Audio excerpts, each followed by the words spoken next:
Hello everybody, Dibz here, and today I have a live gameplay video for you of Starcraft 2 Legacy of the Void. Now today we're going to be playing a Zerg versus Zerg on Frozen Temple. And also at this moment I feel like I forgot my health bar, so let me change that really quick. But anyway, yes, in Zerg versus Zerg, most of the time now it comes to Ling, Bane, Micro. Sometimes when it comes to 13-12 and cheese, usually people like me, I also die in the very beginning as well. But most of the time I like to go hatch first, even with this kind of meta. But the thing is, I feel like it's still defendable if you have decent micro. Not only that, it is also important if you have really good spawning pool placement. You can plug certain entrances with queens and lings, and you can pretty much still survive against any cheese as long as you're good with your micro. So I'm going to drop down that hatch anyway at 17 because I still feel like with a good chance I can still defend against early cheese. Now many of the problems come down to Ling Bane Micro. The first thing you really want to make sure is that you have enough defense against any kind of cheese. And so I'm going to put my spawning pool here so I can get a queen and plug it into that location. I'm also going to be grabbing a gas early on so I can get early tech, which is Banelings and speed. Okay, this person did not say good luck, have fun. So we'll see how this goes. Most of the time people say if they don't say that then they're going to cheese. But that's just a saying. But we'll have to see what happens next. I'm going to be grabbing my gas at 20. And then after that getting an overlord. And making sure that I have my overlord spotting on the map on point. Now the thing is, if you see two overlords with your first two overlords, that pretty much means that they're not going to be having any kind of cheese coming. So right now, yes, I do see a second overlord from my opponent, meaning they have the same amount of overlords as I do. If that's the case, that pretty much means there are no early lings on the map. Right? So if you first think about it, if you have only one overlord on the map, where is your money going to, right? Your money is probably going into something else, not an expansion. It's probably going into Zerglings. So you can tell that if they only have one overlord on the map, then there's going to be some kind of cheese coming. But you can't really depend on this as well because it really depends on where their overlord location is, right? They can be sending it at different locations, and sometimes they can juke you out and pretend that they're going to be going for a ling attack. So this kind of is just a generalization, just to see, if you don't see it, it's just a general idea. But anyway, I see 4 lings coming into my base.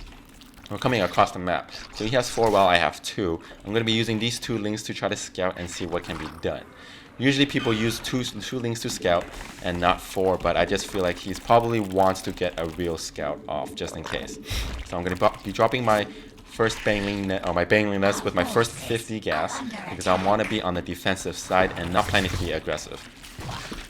My lings did get stuck there for a little bit.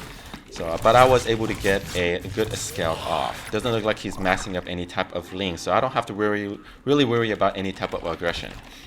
I definitely do want to get my overlord spread out and also get the towers as well because I want to see if there is any kind of attack coming. I'm also going to be leaving lings in front of his base and getting my 3rd queen out for a creep spread as I want to be able to get my queens out and try to push out any overlords that are coming into my base. So I wanted him to get away from my base because it will allow me to get any surprise attacks in. Looks like he has speed already, so he went speed first rather than Bane the Nest first.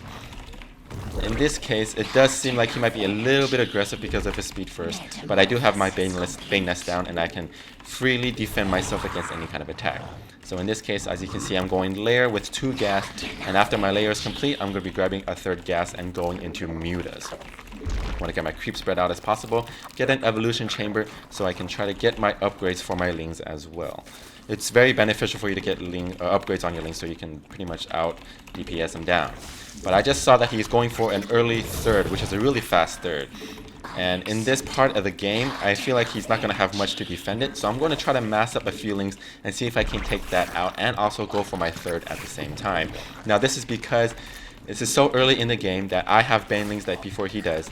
And also, I'm going to be grabbing my 3rd at the same time. And when I do that, I have something to fall back on, right? So if it doesn't really get taken down, I can at least do some damage and also have the tag advantage as well.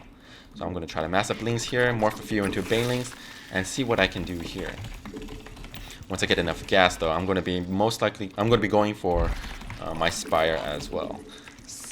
Okay, so let's see what I can do here. He has a couple of lings coming to defend. I have Banelings here. And I want to see if I can get a really good Bane hit on this. It doesn't look like he have much. So I'm going to try to split off 2 Banelings and take out these 2 Banelings and use the rest of them to try to defend against his attacking Banes or attacking Lings on my Lings. Alright, looks like he doesn't have much. I should be able to take this out no problem. And once I do, I'm going to be pretty far ahead, not only on economy, but also on tech. So it looks like his Banelings weren't able to do much. Once I take that out, my Spire is about to finish, and then I can start getting upgrades on my Mutalisks. And now for Mutalisk, when you want to get upgrades, you want to go for Carapace, because each bounce that a Mutalisk hits on your Mutalisk counts as an attack. So if you have a Carapace, each of those bounces gets their damage decreased by 1, which is very powerful. Now when it comes to Mutalisk attack, when you do upgrades, only their first bounce gets their an increased attack. So you pretty much are saying that the Mutalisk Carapace is 3 times as strong as Mutalisk attack. Alright, so it looks like he's trying to get his 3rd down again. I want to be a little bit aggressive here and not let him get the chance to put it down. I have Banelings rushing up here from behind, and it looks like he's retreating. He doesn't have any Banes here yet, so I can be as aggressive as I can. Putting my Banelings on his Lings. Got a big Bane hit.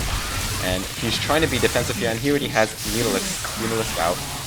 And I was able to do quite a little bit of damage here and there on his drones. And now that I know that I have the economy advantage, I just want to get as many spores down and defend with my Mutalisks.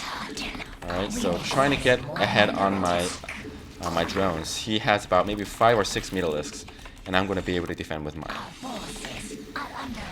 Alright, so it looks like he's being a little bit aggressive with his, but I still have more Mutalisks. And yeah, it looks like I'm pretty far ahead. I'm just going to be trying to send more units ahead, as I know I'm pretty much safe against his Mutas. Trying to take out a few Overlords as much as I can. And droning again as normal. And if I'm able to take this out, I think that's pretty much going to be GG. So yeah, it pretty much snowballed at the point in which when he lost his 3rd. Going to be grabbing my 6 gases so I can just keep pumping Mutas. And he lost his 3rd, and yes, that's GG. So yeah, that's Zerg versus Zerg. You want to be really reactive on what you see on the map. If you have a chance in which you can take out an enemy 3rd when it's pretty weak, that's pretty much the signal that you should do so. So yeah, that's pretty much it. If you guys like this kind of live gameplay video, please subscribe and hit the like button, and I'll catch you guys in the next video. Thanks for watching.